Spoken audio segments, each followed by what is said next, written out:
Hello, my name is Tom Layton. This podcast is about the future of public education. Let's begin with a story. The year was 1969.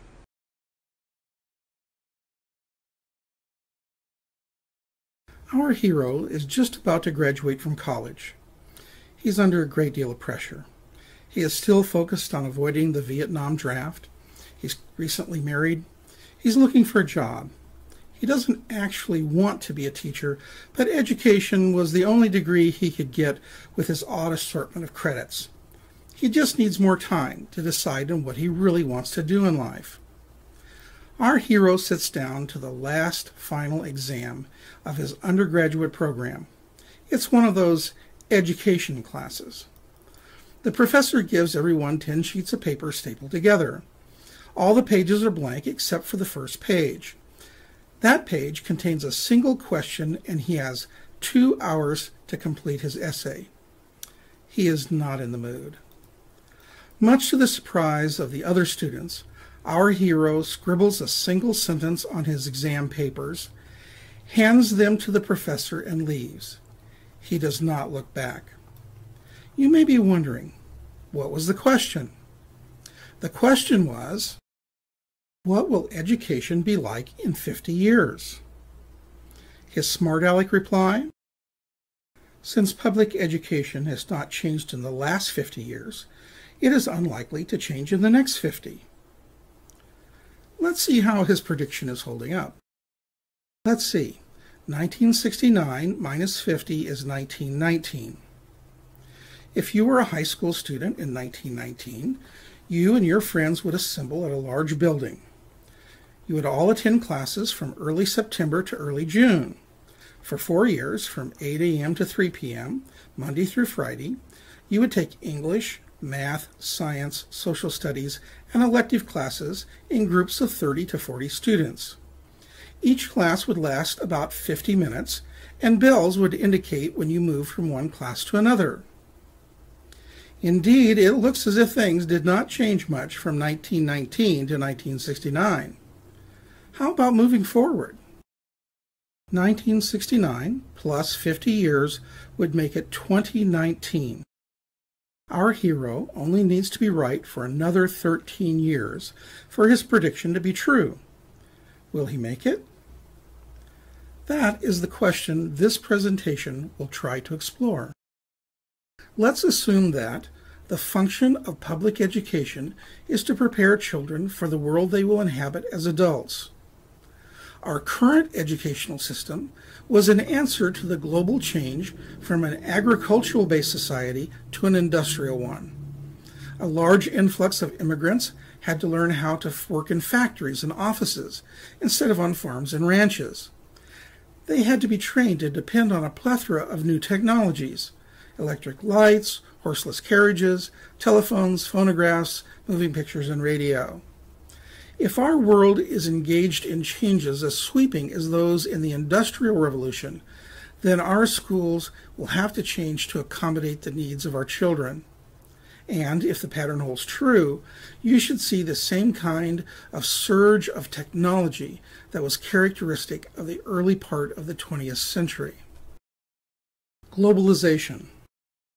In his latest book, The World is Flat, Pulitzer Prize-winning author Thomas L. Friedman addresses the causes, dangers, and opportunities inherent in what he calls Globalization 3.0. According to Friedman, Globalization 1.0 began in 1492 with Columbus proving that the world was round. This new era of sailing ships meant that countries could cooperate with other countries on a global basis. And they could compete on a global basis as well. Globalization 2.0 began about 1850. It was around this time that we began to see the rise of public education as we know it in the U.S. and Europe. This was an age of multinational corporations. You no longer had to be a country to be influential on the world stage. You could exert your power as a corporation. For Friedman, Globalization 3.0 began in 2000 with the explosion of the Internet. For him, this era is characterized by the, quote, power of individuals to collaborate and compete globally, end quote. What is globalization like, and what is it going to mean for our system of public education? Friedman gives us two anecdotes to illustrate the power of globalization. Friedman asks, are you better off as an average person in any town USA, or are you better off as a genius in China?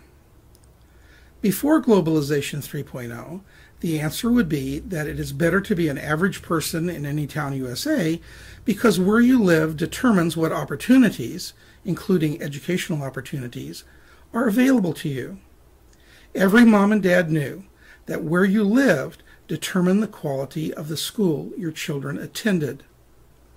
According to Friedman, after Globalization 3.0, your geographic location is an increasingly insignificant factor in calculating what opportunities you might have for getting an education, obtaining a job, or starting a business. Friedman gives us another example of globalization. He says, quote, at dinner time, my mother used to tell me, clean your plate. Children in China are starving. I tell my girls, do your homework. Children in China want your job. Enter the era of outsourcing, offshoring, and supply chaining. Enter the era of Walmart. Will globalization change public education the way it has changed manufacturing, business services, and research? You bet.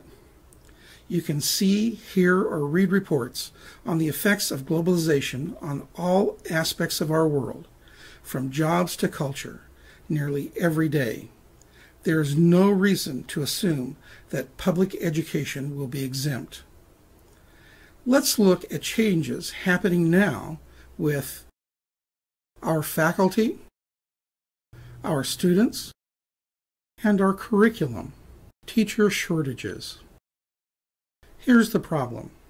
Some 2.2 million new teachers will be needed in the next decade to keep up with expected enrollment increases and retirements, estimates the U.S. Department of Education. In Oregon, we ask ourselves, are teachers as scarce as reports indicate they are in other states? It seems that for elementary school teachers, the answer is no, although the percentage of female teachers is edging up. But the rest of the country is nearly in crisis. For example, West Virginia reports a teacher shortage dilemma. In Washington State, there's a 58% shortage of educators in some subject. Texas reports shortages in these same critical areas: math, science, bilingual education, and special education. In South Carolina, some teaching positions remain unfilled halfway through the school year. In North Carolina, school districts struggle with a chronic shortage of substitute teachers. In Michigan, they turn to Kelly Services for substitute teachers. Within 10 years, Indiana expects 30% of its teachers to retire. In California, they expect to lose 1/3 of their teachers in 10 years. In Alabama, parents protest shortage of teachers because it affects their children's college entrance exams. By next year, Florida will need an estimated 32,000 additional teachers. Now, we could go on to reports from nearly every state in the U.S., but it is not just the U.S. experiencing a lack of teachers. There seems to be teacher shortages worldwide. British Columbia will need 1,000 new principals and vice principals in the next 3 to 4 years. Yemen is hit by a teacher shortage. Thailand needs over 1,600 teachers. Sweden needs an extra 12,800 teachers every year between 2005 and 2009. Sri Lanka's needs are urgent. South Africa reports a catastrophic shortage of teachers. In Scotland, a mounting workload is discouraging teachers. In Mozambique, there are 50 pupils in each class, and some teachers even have as many as 70. Kuwait plans to recruit 157 teachers from Jordan. In Kenya, schools lack 60,000 teachers. China has to force teachers into rural areas. Germany has predicted a shortfall of more than 80,000 teachers by the year 2015. And these are just a few of the countries reporting a problem. The question is, what are we going to do about the problem? Our first response.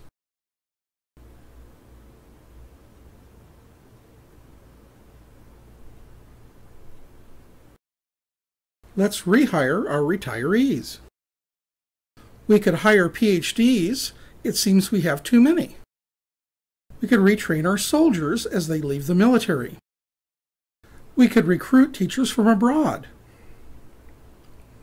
And there are lots more good ideas out there that aren't having much of an effect. We won't really solve the problem until we understand the underlying causes. Here are the most accepted causes of the teacher shortage. More than 25% of teachers are at least 50 years old, and the median age is 55. Between 2000 and 2008, enrollment in public high schools is expected to increase by 4%.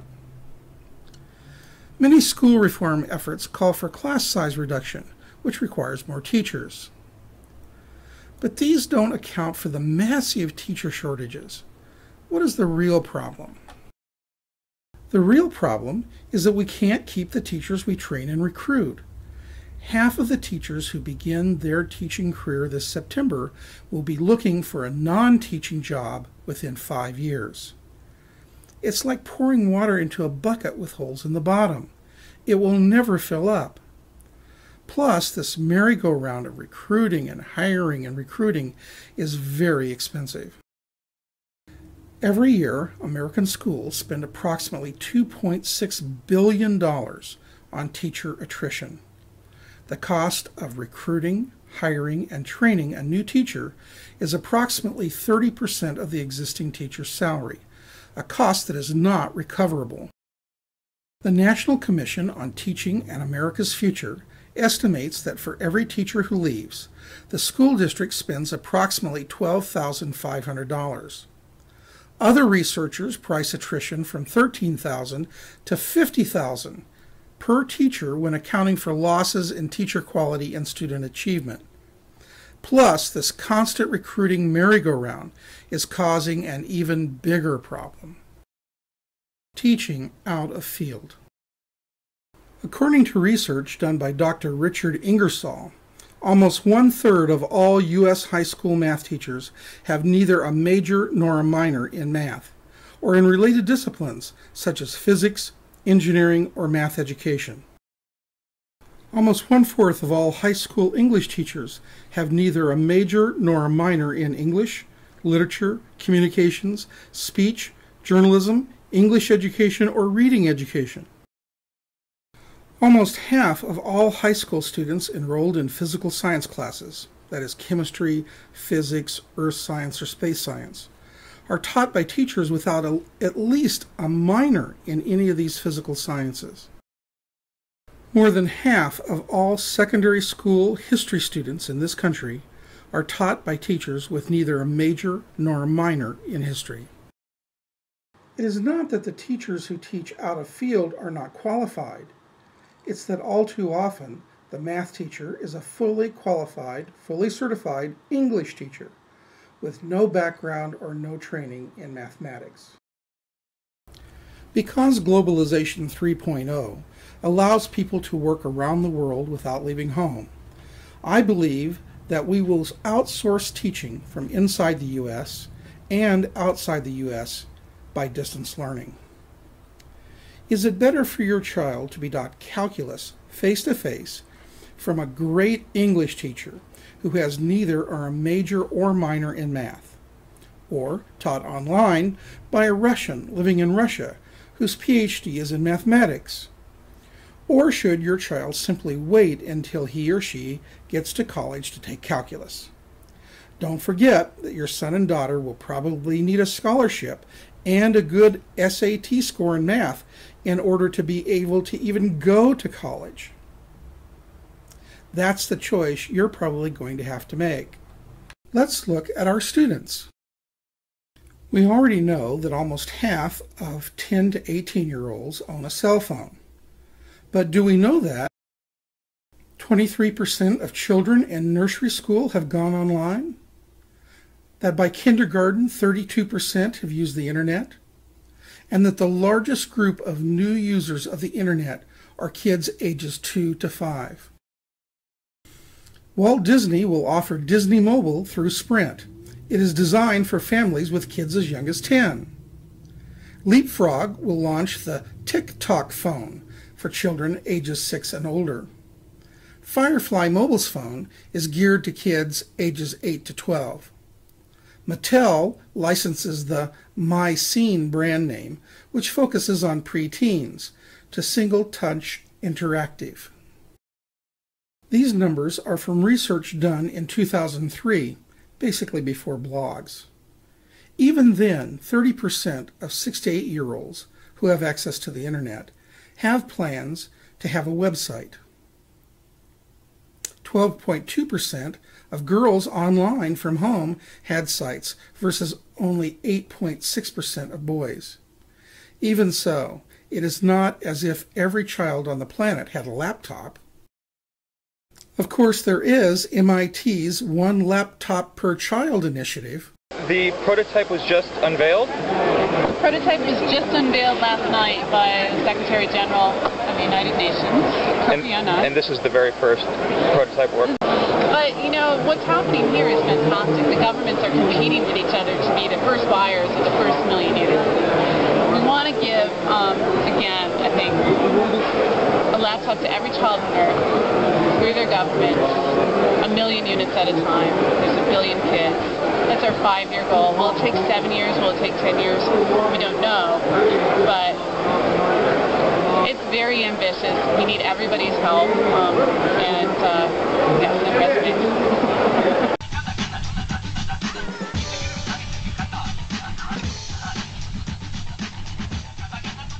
And what is the response of public education to the explosion of technology in the backpacks of American students? Ban iPods in school, says Teaching Union. Boston schools to ban cell phones. Scottish schools ban camera phones. Law introduced to ban social networks and IM from schools and libraries. High school bans blogging. School board preliminary approval to prohibit beepers, cell phones, laptop computers, and handhelds, PDAs. And what is the result of public education's failure to incorporate technology in education? Yes, I know that there are other relevant factors. Time concludes that our superiority was once the envy of the world, but now we are slacking off, just as other countries are getting stronger. It's not just that we can't seem to keep teachers. It's not just that we are ignoring technology. It's also our curriculum. According to Bill Gates, the guy who's going to give away all that money, quote, "Our high schools are obsolete. By obsolete, I don't just mean that they're broken, flawed, and underfunded, although I can't argue with any of those descriptions. What I mean is that they were designed 50 years ago to meet the needs of another age. Today, even then when they work exactly as designed, our high schools cannot teach our kids what they need to know." It's Tom Friedman, however, who gives us the curriculum for the Globalization 3.0 era. He even tells us the thing we need most to prepare our children for a globalized world. No, it's not No Child Left Behind and standards. Well, let me just start with a 30-second primer, which basically something I feel even more strongly about today. You know, as an editor for it's always dangerous to declare a turning point. And we as journalists always want to declare turning points. Very dangerous. But sometimes you just happen to be around when there's a turning point. I mean, someone was around when Gutenberg invented the printing press, all right? And somebody said, whoa, this is amazing. Now we don't have to write all these Bibles. We can actually just print them. And that was the turning point. We are, I believe, more than ever, living through the mother of all inflection points. And it's the result of three things that kind of came together. One was the personal computer, which allowed individuals for the first time to become authors of their own content in digital form. Well, we've been authors of our own content ever since cavemen and cave women wrote in cave wall. But when we could be authors of our own content, words, data, photos, in digital form, that changed because we could send it around. Then the rise of the internet happened to come right after that, so we could send that digital content anywhere for free. And then this invention of workflow software, where we could work on each other's content together from more places. Those three things, the ability to author our content, send it anywhere for free, and collaborate together on it, which all just happened to come together around the year 2000. That's what's really flattened the world. Now, what's happening since, I would argue, is all of that squared. Friedman also answers a caller during an interview on Science Friday. The caller asks, Mr. Friedman, I'm 14 and I want to know how to prepare to live in a flat world. The real skill that you need to succeed in a flat world is you need to be able to learn how to learn. That's the most important skill you can have, because jobs are going to change so quickly. And whoever heard of Google 10 years ago, yet now here's this whole new industry, search. And the ability to learn how to learn is the greatest single asset you can have in a flat world. Now, then the question is begged, as a ninth grader in St. Paul asked me, well, how do you learn how to learn? And I think to learn how to learn, you really have to love how to learn. And then the question is, well, how do you love how to learn? And this is what the young man asked me. And I said, my advice would be this. Ask your friends, who are the best teachers in your school? You're going into 9th or 10th grade next year. Ask, who are the best teachers? And take their courses, no matter what they're teaching, whether they're teaching Greek mythology or physics or statistics, because it's the best teachers who teach you to love how to learn. And the best way to learn how to learn, the only way to learn how to learn on a consistent basis as a lifetime venture, is to love how to learn. And so I think back of the teachers who really inspired me. I don't remember much today about what they taught me, but I sure remember enjoying learning it. If public education cannot or will not provide our children with the tools they need to not only survive but to thrive in the 21st century, then it is my belief that other institutions will step in to do the job. Someone like coming soon to a computer near you, Wisconsin Virtual Academy. You want only the best for your children. Superior curriculum, individualized learning, a safe and warm environment.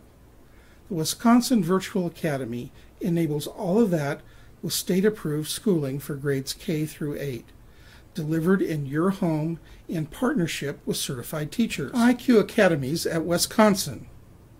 IQ Academies, Wisconsin's largest online high school, offers a quality online learning program for high school students, whether you're a homeschooler, an athlete, or performer, or your high school program hasn't worked for you.